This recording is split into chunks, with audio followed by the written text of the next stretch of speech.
श्रीगंगास्तोत्रम्।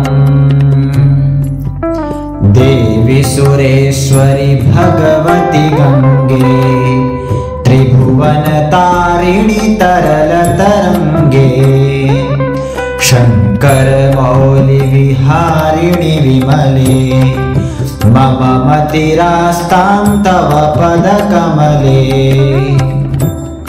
भागीरथी सुखदायिनी मातस्तव जलमहिमा निगमे ख्यातः, नाहं जाने तव महिमानं, पाहि कृपामयि मामज्ञानम्।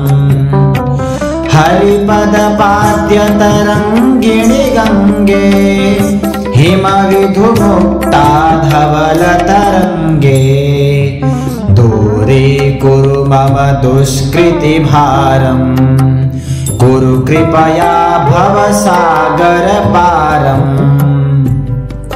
तव जलममलं येन निपीतं, परमपदं खलु तेन गृहीतं।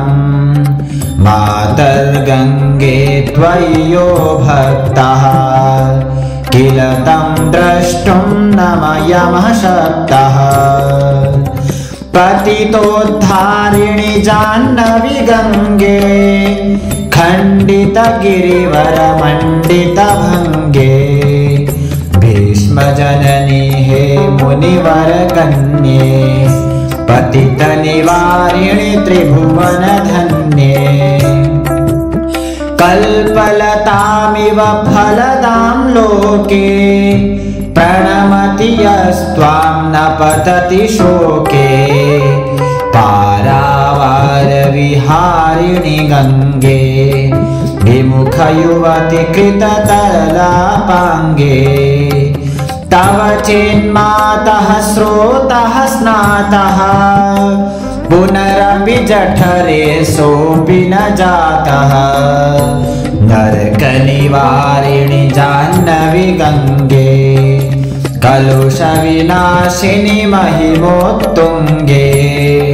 पुनरसदङ्गे पुण्यतरङ्गे, जय जय जाह्नवी करुणापाङ्गे।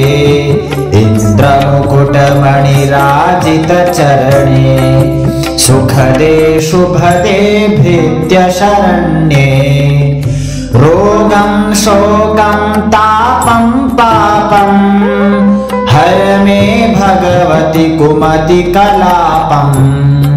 त्रिभुवनसारे वसुधाहारे, त्वमसि गतिर्मम खलु संसारे। अलकानन्दे परमानन्दे, कुरु करुणामयि कातरवन्दे। तव तटनिकटे यस्य निवासः, खलु वैकुण्ठे तस्य निवासः। वरमिह नीरे कमठो मीनः, किं वा तीरे शरटः क्षीणः। अथवा श्वपचो मलिनो दीनस्तव नहि दूरे नृपतिकुलीनः। भो भुवनेश्वरि पुण्ये धन्ये, देवी तव मयि मुनिवरकन्ये। गङ्गास्तवमिममलं नित्यं, पठति नरो यः स जयति सत्यम्।